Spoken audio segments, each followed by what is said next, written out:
Hello and welcome. Monday, 6th of October marks the start of a Challenge Poverty Week 2025, a national annual campaign coordinated by the Poverty Alliance.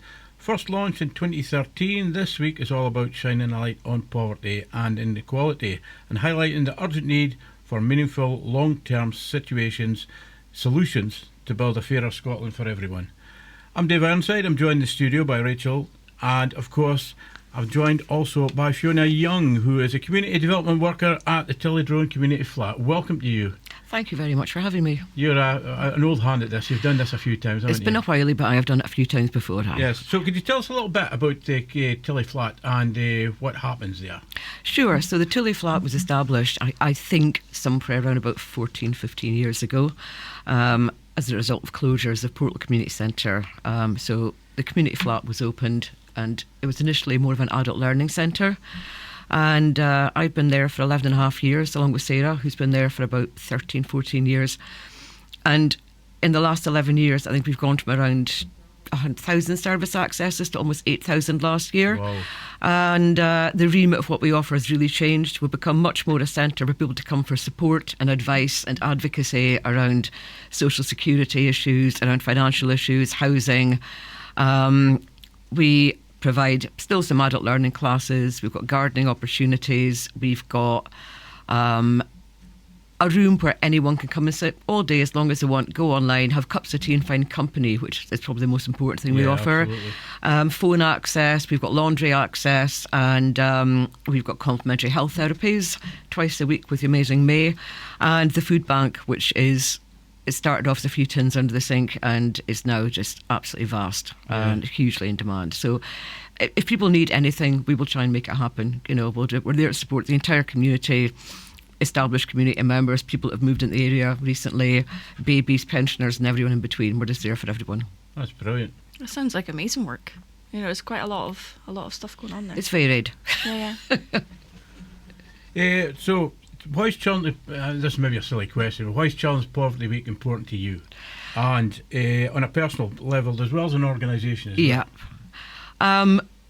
Societal inequality has grown and grown and grown over the last few years. And it's the have and have-nots are just so hugely apart, you know, financially apart. Not just financially, but with achievement, attainment, quality of life, it's getting worse and worse and worse. I was made redundant back in 1991 when I was living in South East England, and I was given £45 a week unemployment benefit.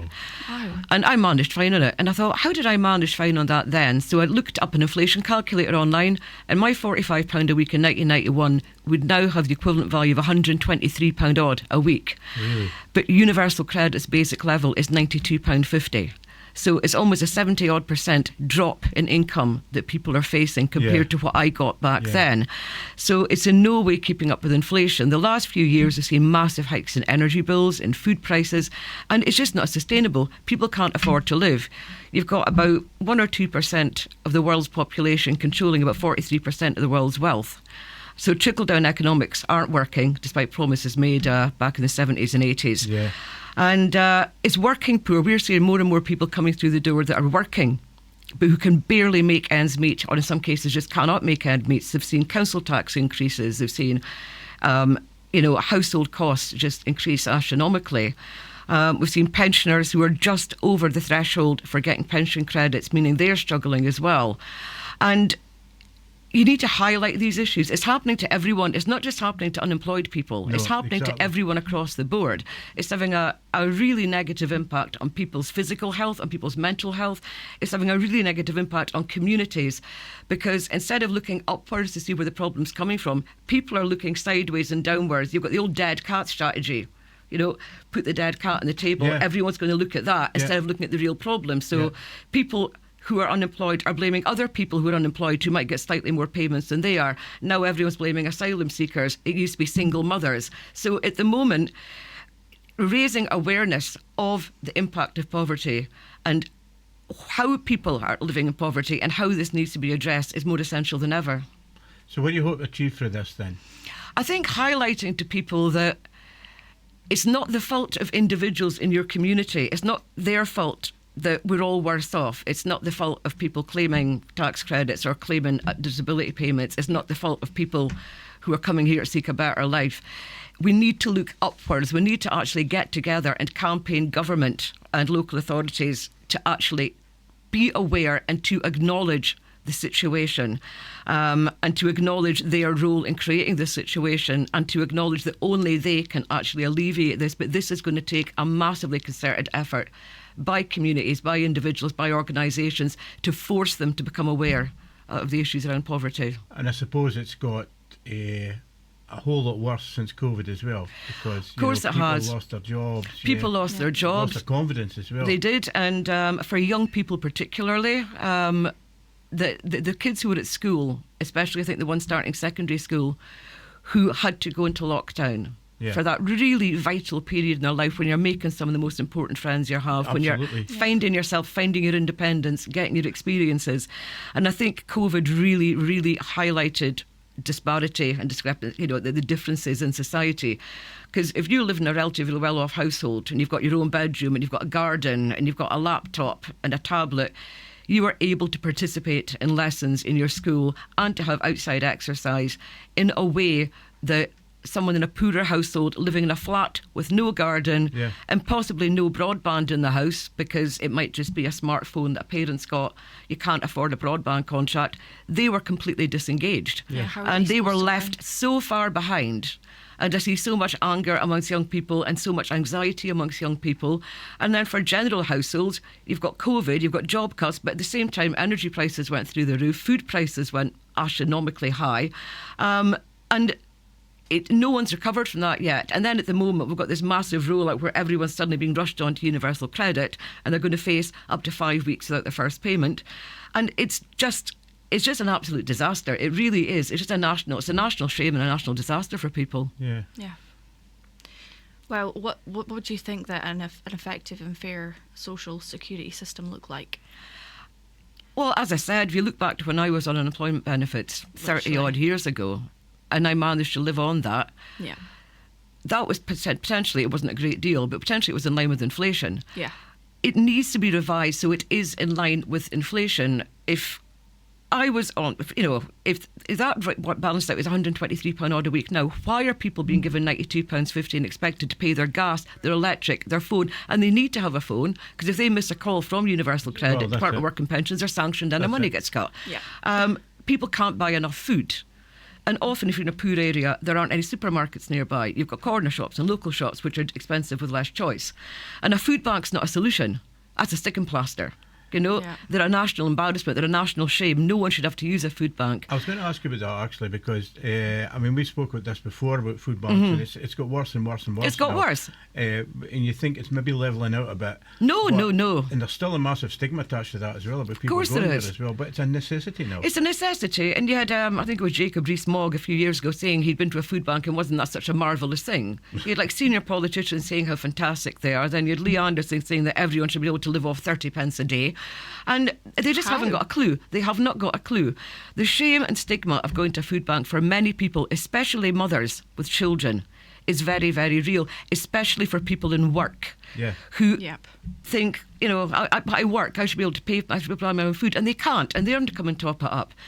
And it takes away real choice, and we try to make our parcels as fair and as culturally appropriate and as healthy as we can, but we are very, very limited in what we can offer. And we get amazing support from Seafine, we get amazing support from Heather at Cairncrow Community Centre, who brings us stuff, from St George's Community Centre in Tillydrone, who bring us bread from their own supplies when they pick it up. It's not meeting demand, and there's no dignity of choice there. People should be able to go and buy food that's healthy, affordable, of their own choosing, culturally appropriate, dietary appropriate. Yeah, absolutely. And be able to meet that demand. We all should be able to do that. That is a basic human right, and people at the moment do not have that human right. When I was growing up, my mum and dad was both working as well, There was no money problems, anything like that. And then you come into now, and there's so many people not working. But even, as you say, people that are working are really struggling as well.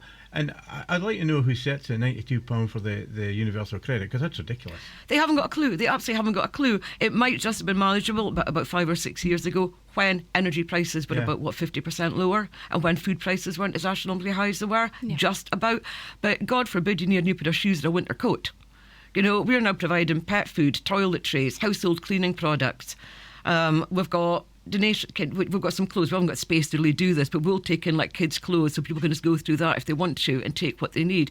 People are asking for nappies. We put a toilet roll in every food parcel, because no one should have to ask for something as basic as that. Literally, yeah. You know, it's a humiliating process, and it's not the solution. It's not the solution. I mean, there needs to be almost a national basic income, agreed income, and whether that is through Social Security or the other form of national basic income, it needs to be in line with the cost of living. Yeah. And it's just not happening at the moment. One of the things that really annoys me about that is that fuel and gas prices go up, food prices go up. They never come down, even though they say, everything's settling out. They never come down. So if you're paying 50% or 100% more for a chocolate bar, which is a basic chocolate bar now, and it's minute in size, and you think to yourself, well, you know, why is the price not coming down? This is it, and they're not. I mean, I was looking at, I was buying a bit of chocolate for my other half the other day, and I thought it's £1.5 for a Mars bar. Yeah. When did that happen? I know. Really, when did that happen? But it's the same with the energy prices. We were told they were going to come back down again, and they did very slightly, but now this month they're going up again.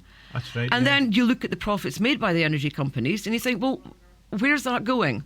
Why are they still profiting so much when we are paying more and more? Where is the feedback that we were promised? Where's our comeback and a community payback for that we were promised? And it's not happening. It's going up the price when you're coming into the coldest time of the year as absolutely. well. So it's been increased, and they will use it more. Gas and that as well. It's absolutely ridiculous. What I don't understand is they can increase the price of daily life things. You know, everything in the shops. Like you say, the gas and electric and etc. But they don't increase the pay. No, that people are working. No, they don't.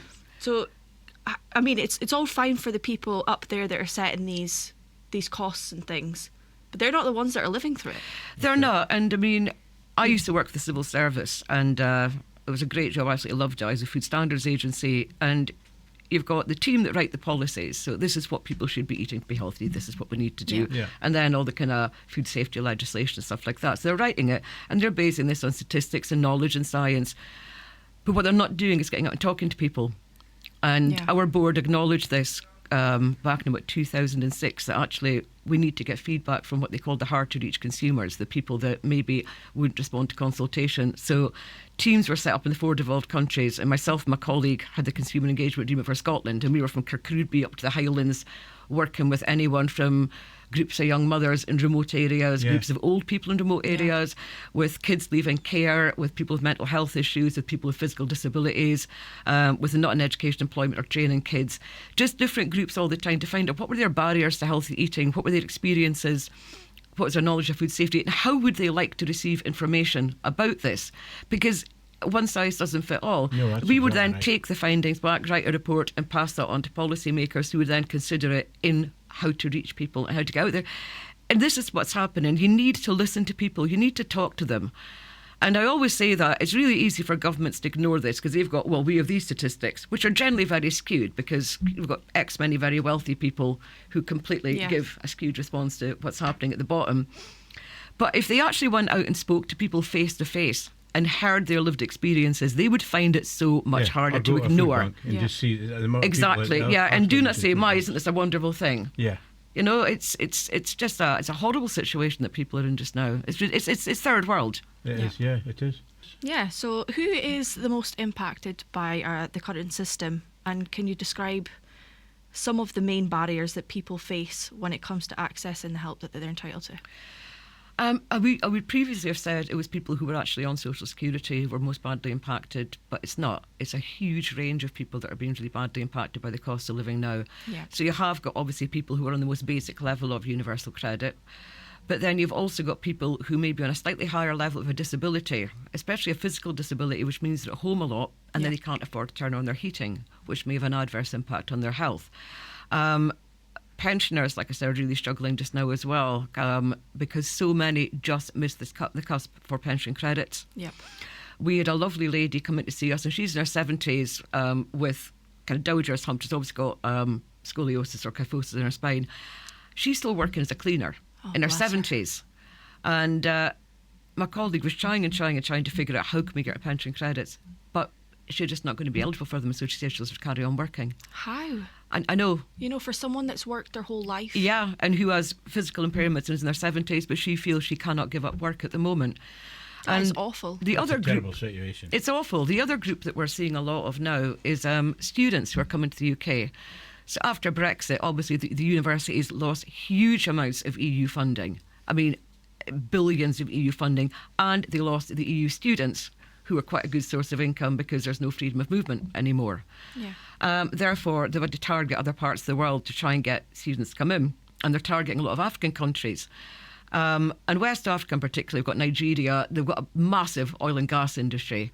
So the opportunity to come here to what was essentially the centre of the world studies for oil and gas and engineering is a really good opportunity. So in order to come here, the students have to have about £30,000 in savings or in funds. They have to pay, I think it's about £1,800 a year for the NHS when they come here. And they are in a situation which is called NRPF, which is no recourse to public funds. So they'll come over here and they're generally promised a stipend by their government as well to live off when they come here. And while they're here studying and paying a vast amount in course fees and tuition and NHS to study here, they are not entitled to any support from public funds. So they cannot apply for social housing or housing association housing. They cannot apply for any social security benefits, apart from a very small loophole regarding a child, I think under 7 or under over 7, I can't remember, they've got to have lived here for a certain amount of time, and that is only £20 a week child benefit. What's that going to get you? Exactly. And they can't, if they're struggling, you know, we'll often refer people to the Scottish Welfare Fund to try and get emergency support for money for gas, electric, food, washing machine, etc. They are not eligible for that because that is public funds. So the universities don't seem to know what to do about this. And we are seeing a bigger increase in these fantastic students coming to our food bank because they need to be fed as well. Yeah. And this is I know that GREC are doing a lot of work about NRPF at the moment at raising awareness and highlighting this just now. So that's a group we haven't seen before that we're dealing with now. And like I said, a lot more people in work, a lot more families. It used to be primarily single people that came to our food bank, mainly single men. But now it's everyone that's coming in to use it and coming in to use the service in general, you know, to try and find out, is there a way that we can actually maximise a household income? And we're really lucky we've got Claire Frew from the financial inclusion team at Aberdeen City Council, who comes in every second Tuesday and does phenomenal work with people to try and maximise household income. But if there isn't enough coming in, you can't make anything else out of it. You can't make your ends meet. And the thing about pensions as well, people are working longer because they've got to work longer because they don't get their state pension until they're 67. 67, in my and case, then next year it'll be up and up and up, and you're working all your life and paying your insurance stamp for that. This is as it. Well. I mean, I'm 57. A few years ago, I'd been looking forward to retiring in a couple of years, but that's just not going to happen now. You know, it's never going to. I think it's never going to happen. Really, I'll just carry on working until I drop. It's like when is the break? I know. When do you get a break? I know. You know, when you give so much to society and the community, and obviously we're working. You know, there should be a cut-off point. There should be a cut-off point. And that's the thing is that's stopping other people getting into jobs. It is, because other people are working longer. So whereas people would maybe retire at 60 before, they're waiting until they're 66, they'll carry on doing it. That's 7 years that people can't get into jobs. Are waiting. And that's it as well. And once you are older, it's really hard to change job. You might get stuck in a job you hate because despite lots of legislation around it, there is still an age bias in certain sectors. So if you're over 55, it can be quite hard to get taken on somewhere. And then that builds resentment among younger people who are like, well, are these folk, the boomers are all taking our jobs, or in my case, Generation X, but you know, they're keeping the jobs. We can't get a foothold in here because they should retire, but we can't. We can't retire. No. You know, we can't afford to retire. And again, it's just building up societal divisions. Yeah, I know. I mean, I did a little bit of volunteering last year, and you're talking about food banks. So I did up at Mission Christmas up at with Cash for Kids. Oh, it's amazing. I've been up to It's their centre to pick our stuff up. It's nuts. incredible. It's amazing. It's actually really emotional. You go it's up there hugely emotional. when you see that all that presents there that kids would not open on Christmas Day. That's a basic requirement for kids. Christmas is for kids. The first year I worked at the flat, and that would have been 2014, is one of the most devastating incidents I've had there ever.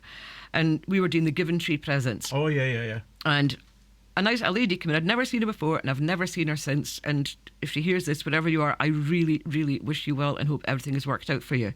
And she was very, very head down, very quiet, and asked for a private word. And she'd split up with her partner, who wasn't paying anything towards her 3 kids. She had a part-time job. She couldn't get more hours at her work, and then also she would pay for childcare, which she couldn't do either. So she was stuck in a part-time job with 3 kids aged between about 9 and 15, I think. And she didn't know how she was going to get Christmas presents for them because her ex-partner was doing nothing. And could we help? And I said, of course we could help. But then I looked at the polo shirt she was wearing with a corporate logo on it, and I said, please tell me that's not where you work. And she worked for Toys R Us. And she has obviously spent the last 4 to 6 weeks sitting there smiling at people with trolleys piled up with gifts that the kids they probably won't even look at half of them. No, that's right. Saying to her, all cheery and smiling, oh, what a time of year, are you all ready for Christmas? And she's got to smile and say yes. And she's seen this every single day for weeks, the Christmas music on, and she's got to come to charity to get gifts for her kids. I cried. I went home and I cried about that one for days. I would as well. That broke me. That really broke me. And then I started thinking, well, being able to help people with the presents is brilliant. That's the tip of the iceberg. What about all the families that either don't know where to get help or are too ashamed to go and get help, that are sat there with nothing? And then once you start thinking like that, you can destroy yourself. You can and you've just got to kind of take a breath, step back, and know that you can give what you can, you can help who you can, you can try and publicise it so people know they can get help. But it's always there in the back of your head that there's people there that just aren't accessing that support. And it is so hard at Christmas. It's so hard. We've had people in tears just from getting a few wee gifts for their kids. I mean, it blew my mind away. When we went up there and helped the first year, went up, and then the second year it got bigger, it got bigger, and it was absolutely... And it's humbling. The generosity of people is mind blowing, especially when you know everyone's struggling themselves. I think that's the way it should be. And during COVID particularly, and I think COVID, people really, really wanted to help.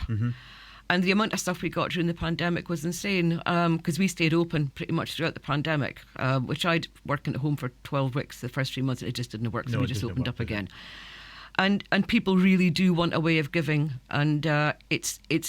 I mean, I went up to Mission Kids one year to pick it up, and seeing the scale of that operation, you're right, is absolutely insane. All over, from everywhere, the Shire, the city. I mean, I went to Colts Academy, right, and I used to get ribbed for being you're going to a posh school. I was a King Arthur. I'd been ribbing you. but Colts has got poorer areas. Court's got quite poor areas as well. Yeah, there was 5 cages for Colts Academy, and I'm like, how does that happen? You know, it's all over, because people say, oh, you've got all these areas in Aberdeen, the sort of less influential areas. It's everywhere. Seafine have got the mobile pantry, which comes to Tillydrone. Now, they've been looking for a while at opening a permanent food pantry in Tilly, because the mobile pantry is now needed in areas like Countess Wells, and the new builds out in Countess Wells and in Dyson and Bridge of Dawn, which are areas you'd never think there'd be a demand for a mobile food pantry or food banks. But it's everywhere.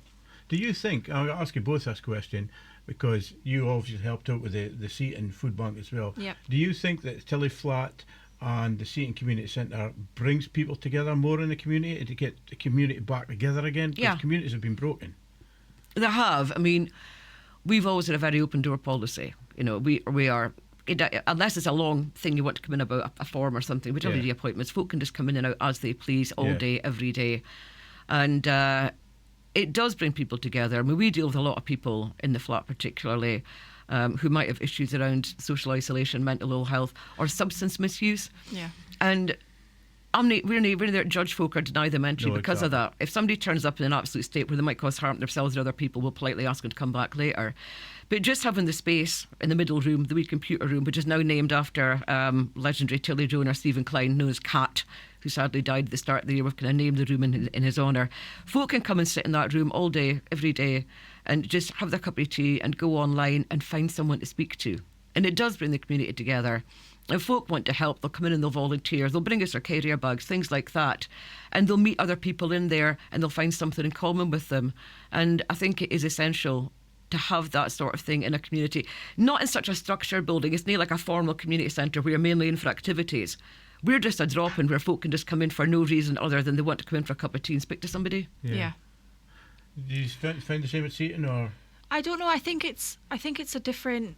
It's a different setup. It's a different setup. And when it comes to like the food pantry, it's literally people just come in and then they go. But we always see the same people every week, which, you know, is absolutely heartbreaking because most of them are families. Yeah.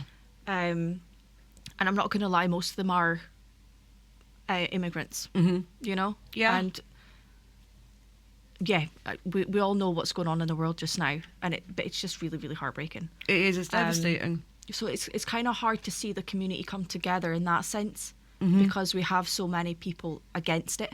Yeah. But yeah, that's shocking. That yeah, I mean, it's just changed the dynamic of it. Yeah, I know. I mean, for places like that, like the Tilly Flat as well. There's a lot of stuff going on in Tillydrone with the community centre. Oh, it's brilliant. St. George's it's Church absolutely brilliant. And the Tilly Flat. It's really and the new school. Yeah, and the new school's well, mind-blowingly fantastic. Yeah. It's incredible. It's the most amazing facility. It's got I think it's the only primary school with a purpose-built dance studio in Aberdeen. Oh, really? It's amazing. Yeah. And the campus has got so much stuff going on. They've got live music entertainment. They've got the Andy's Man Club sessions going on. They've got craft groups and art groups and just anything there. And St. George's has just hit the ground running. St. George's Community Centre, the old church. Yeah. The stuff going on there is absolutely amazing. We've finally got a lot of exercise classes and things in Tilly. We've got guitar lessons, photography groups, stuff for kids, international cooking classes.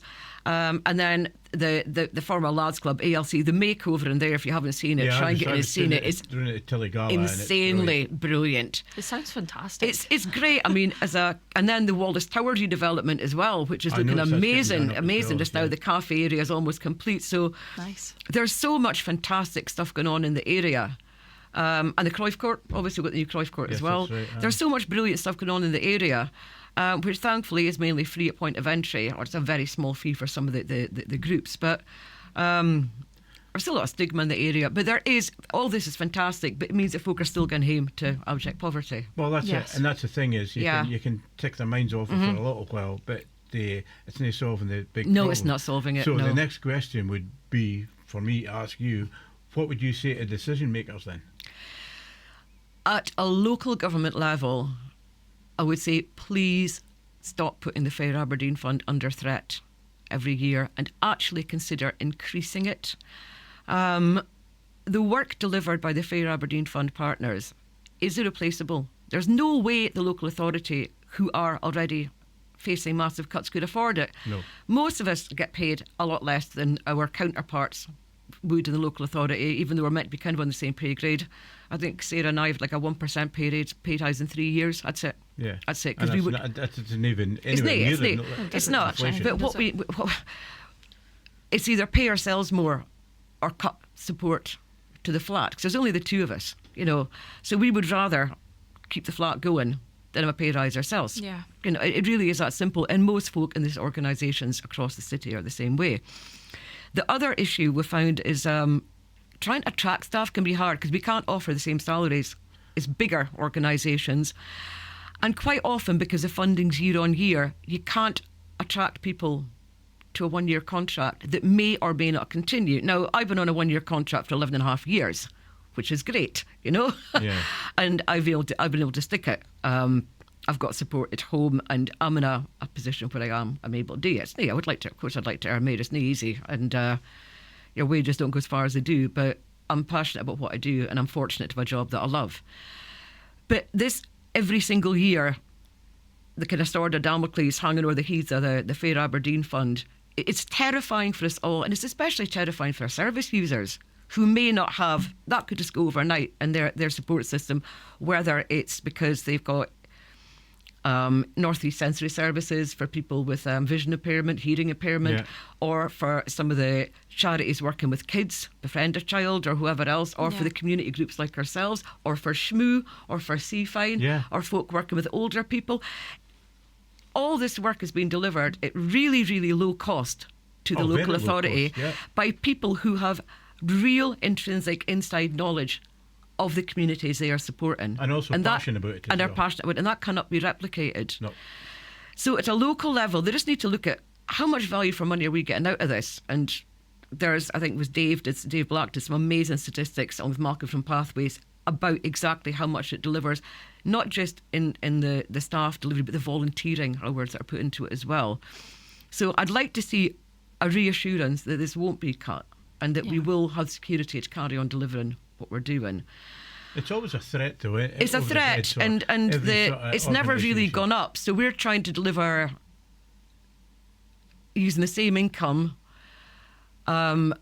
services to 7,500 folk that were delivering to about 1,000 12 years ago on the same income.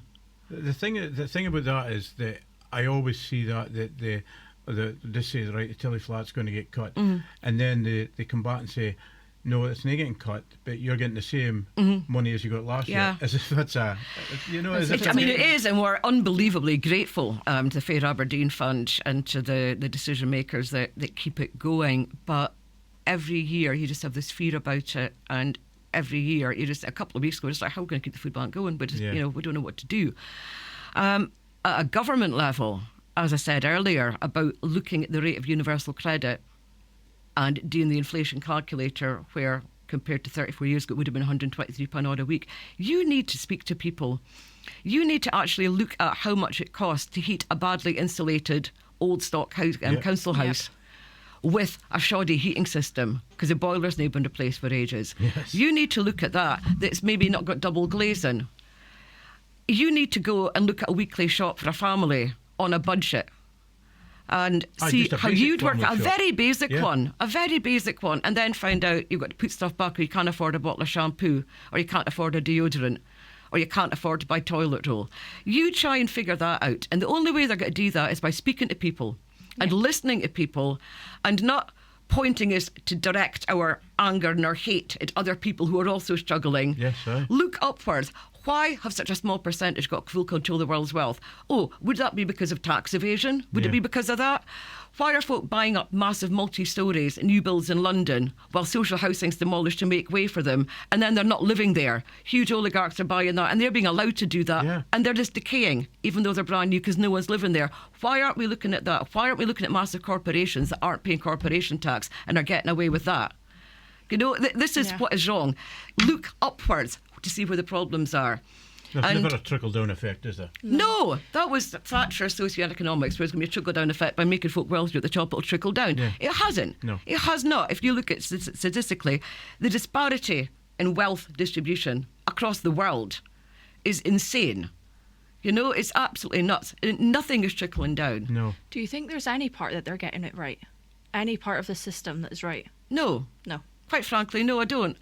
I really do not at all. Yep. The whole system needs change. I heard at the conference they might be lifting the 2-child benefit cap. That's a very small help, I suppose. It's very, very small.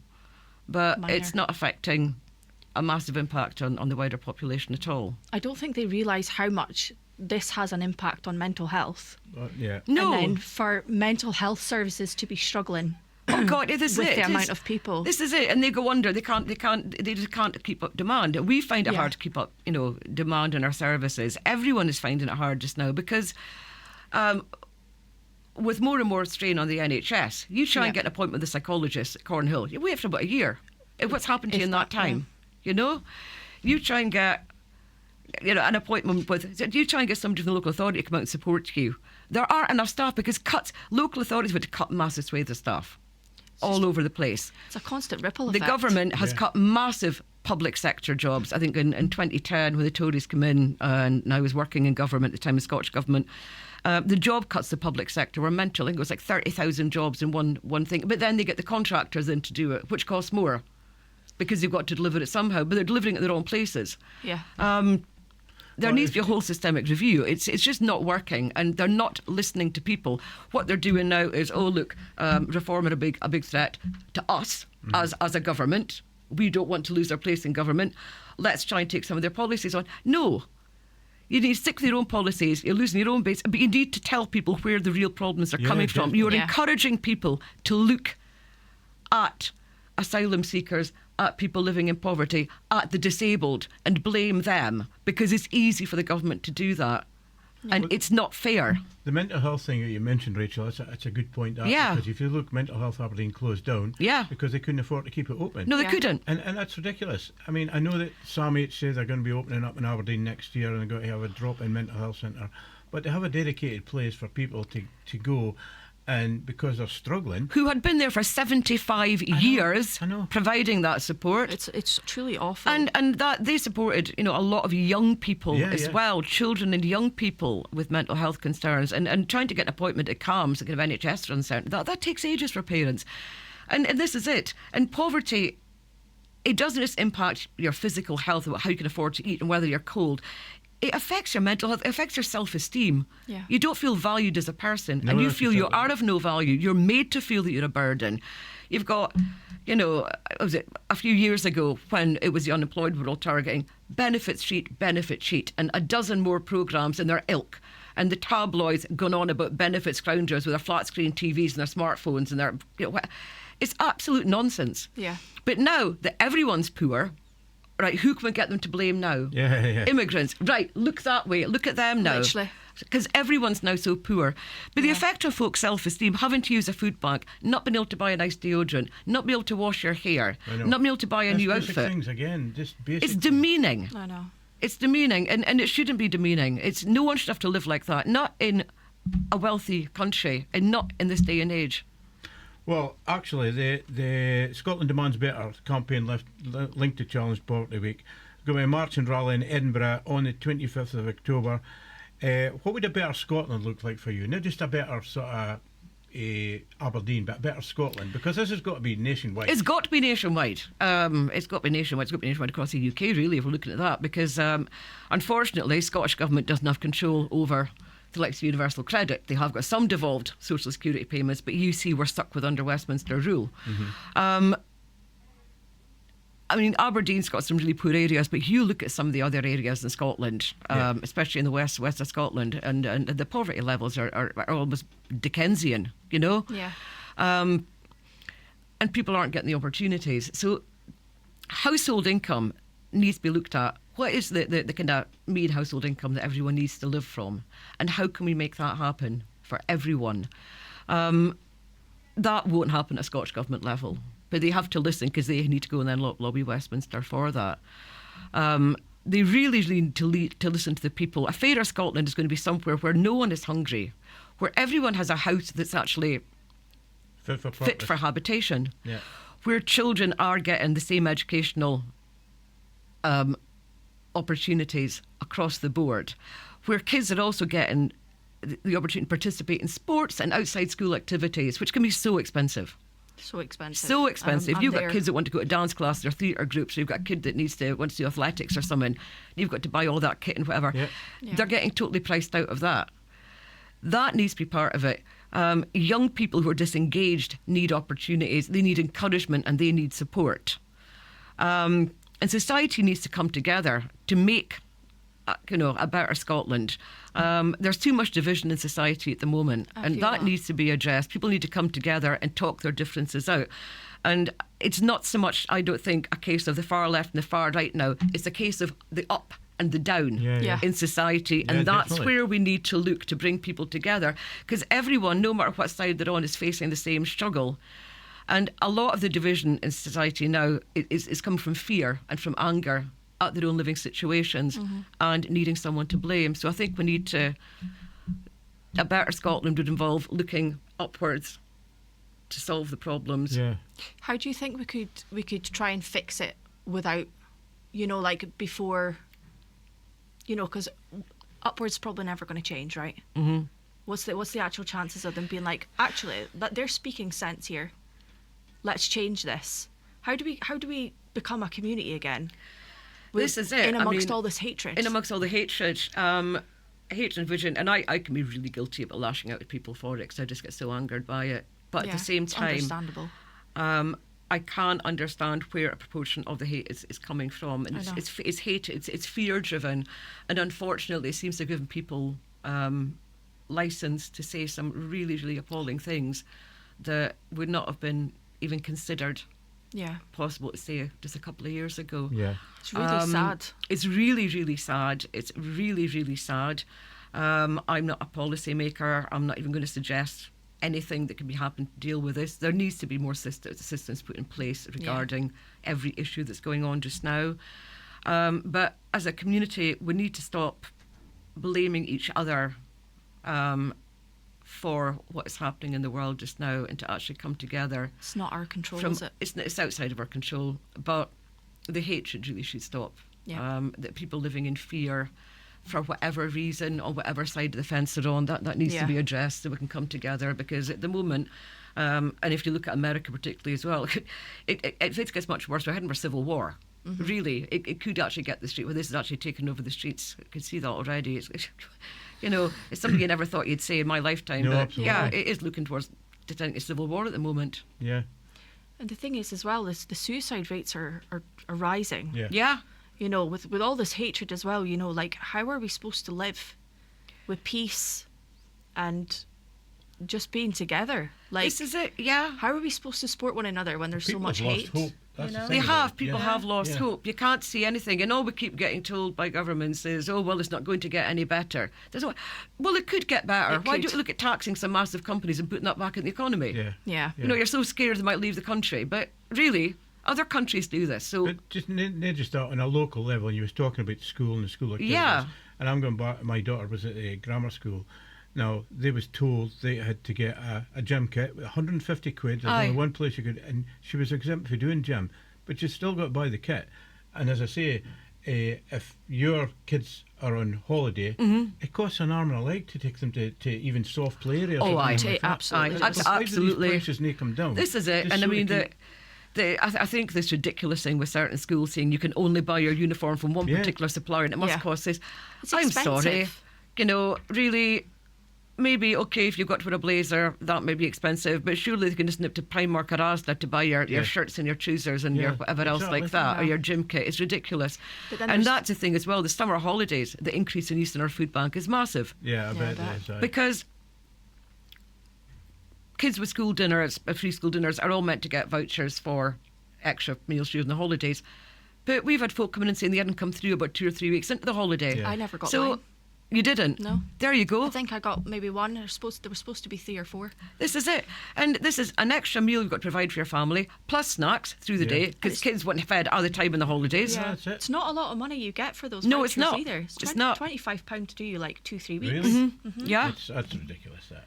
And that's the thing as well. So they're missing out as well. Their parents cannot tick them off to Innoflate or Cadonas or whatever else because it's extortionate. Literally extortionate. And then you go back to school. What do you do in the holidays? Oh, I went off to Spain with mum and dad, and I did Yeah, this and I I did know. that. And it's just like, oh, I just started time, and Peer I haven't even got a pressure garden again, to play in. Yeah. Literally. Yeah. Yeah, and then if you've got kids in the house all the time, if it's raining, they're wanting snacks, they're wanting to be entertained, and then it puts more pressure on parents. Huge pressure. With the mental health thing again, as Literally. you were But talking how, about. like, I'm literally in this situation. Yeah. Like, how, with really poor mental health, how are you supposed to live? Like, I can't take my kids out when when it's raining. I can't afford to take them to soft play. No. I can't afford them to take them out for lunch. Or when the it's- cinema, which is extortionate as well. Literally, you're paying like 50, 60 quid for Yeah. each of these activities. I don't have money to do that. No. So my kids, it's got an effect on my mental health. It's got an effect on my children's Yeah, mental health. definitely. Yes. To the point where my son's waiting for a CAMS appointment. Do you Yeah. know? It's a constant ripple effect. And all of it could just be fixed. It could be, and that's know? absolutely shocking. Of course, it does for you as a parent. And you're like, well, I should be doing better, Yeah. but you can't. I literally- it's I physically outside of your cannot. control, and you are doing everything you can, Yeah. and you're doing it brilliantly. But kids will, we all kind of get FOMO. We all get fear of missing out, and Yeah. for your young, you particularly feel that. Yeah. And it's so hard, and I feel for you and everybody in that situation. And we see it through the summer holidays ourselves. That's it. There's so many people out there that are in the exact same situation. And the thing that bothers me as well is the stigma Yeah, of, yeah, Absolutely. of having been on benefits. Like, there is a question here. I can't even see it. there is one about stigma. Do you think it's fair to say there's still stigma about claiming benefits? And how do you think we challenge it?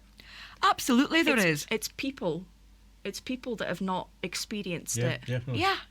That are the judgmental ones. Yeah. They are people that have never done it. I mean, I was in the era where I used to go and actually sign on. I'd go to the dole office with my card. Yeah, me and Sign on once a fortnight, and then my gyro would come through the door on a Saturday morning, and I'd be sitting under the letterbox, Yes, waiting for it. yeah.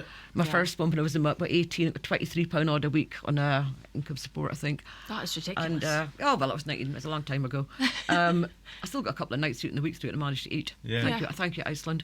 But this is it. There is still a stigma, and even though more and more people are having to claim social security, yeah, the stigma isn't lifting, because folk will always look at them, especially when driven by the media, who keeps the all benefits shrouded. They'll find one person has ripped off the system and blutered it, and they're there, or they'll find one person who's had our face done in a hand that wants to go on and on about, oh look, I'm this, but I get X amount of money a year, and that is not an example of someone on benefits, but everyone thinks, oh look at that, see, they are getting too much money, she can afford to get her lips done and she can afford to go on holiday.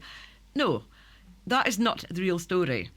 But whether Nadine is going around and speaking to you, or going to food banks, or going to food banks, literally, or going down to community groups, or going to things like Andy Mann's Club, where people are, where men are really struggling with their mental health and poverty, and talking about that as well. That's not the stories they're telling, because that's not a big scurrilous cover story that folk are interested in. So mainly, that's a reality. It is a reality. Yeah. Government and media are driving the stigma around it, absolutely driving it, and it is still very much there. And my God, if you add in a substance misuse problem as well, you have no chance of being anything other than considered the lowest of the low. Yeah. But where's the help for that as well? Yeah. That's it. So many judgments out there that people just don't understand that these people have went through tough times in their life. This is it. Why can we not just support them rather than judge them? Yeah. That's it. And this is it. Absolutely. You've got the who will blame, and as I said, it's the unemployed, it's the disabled, it's the single mums, it's the drug addicts, it's everything. These things don't come about for no reason at all, and they are not. It can happen to anyone. I know plenty of folk with substance misuse issues have come from incredibly well-off backgrounds who just partied a bit too much in the day, or a lot of them who've had a trauma that's driven that as well. And you need to look behind the person and understand the story. You see the face, and you're like, okay, I will label you this. Really, don't you want to know how this happened? It's a lot deeper, isn't it? Or what the person is, and how they are living, and what their experiences are, to find out how we can make this better. But it's much easier just to look at someone and tell a story you see from their face. Exactly, absolutely. Right, the last question I've got for you, in a week like Challenge Poverty Week, what gives you hope? The main event we do every year where everyone comes together, it's been the music hall the last couple of years, it's going to be the Cowdray Hall, and you get these amazing presentations from diverse organisations working in the community with some really, really challenging situations. Every single year I come out of that feeling completely inspired that despite all the pressures on the charities delivering this and all the fear of funding cuts and everything else going on, the passion of the people working in that sector to support their communities is just every year. Either end up, I think it was a Befriend a Child one last year, the year before, that had me in tears, the film that shmu made for that. Or some of them are just so positive and so inspirational, and seeing all that together in one room and having that shared experience and knowing that people do want to make a difference to address the challenges of poverty always gives me hope. Every single year that brings me hope. We have to cling on to hope, don't we? We do. No, Without that, we have nothing. I'm totally with you on that. Mm-hmm. And when's that? That is next Friday from 10 to 12 in the Cowdray Hall. Can anyone attend? Yeah, if there's an Eventbrite link for it. I don't know if tickets are left, but if you type in Challenge Poverty Week Aberdeen, you'll find the link here. And if you go to Eventbrite, you can book tickets for that event there. Excellent. Thank you very much, Fiona, for your take on that. And Rachel, thank you very much for that. Thank you for having me. No, I was just about to say, what would be your hope? My hope would be, I mean, it's probably an idyllic world when people do not live in poverty, but it's getting worse and worse and worse. And when I was a kid, and I look at it now, and I see kids now, so many kids with maybe mental health issues because their parents are struggling. Yep. And I never had that when I was a kid. So no, I don't remember anything like that. We had one or two kids that were visibly struggling, but never to the level it is No, now. Never. no. And it's come all the way through society now. As you say, it's single mums, it's drug addicts, it's but now it's everybody and everybody. I mean, I know a lot of people who have had high power oil jobs and lost their jobs, and now they are going to food banks because they can't do anything else. That's right. And and you're right what you said before, Rachel. It's a stigma, and we should just banish the stigma. Yeah. So that's my hope. That we I get like rid that. of the stigma. I like that. Yeah. Thanks very much, Fiona, and thank you very much, Rachel. Well, thank This you. has been our special Challenge Poverty Week. I've been Dave Ironside. Thank you very much for listening. Goodbye. Thank you. Goodbye.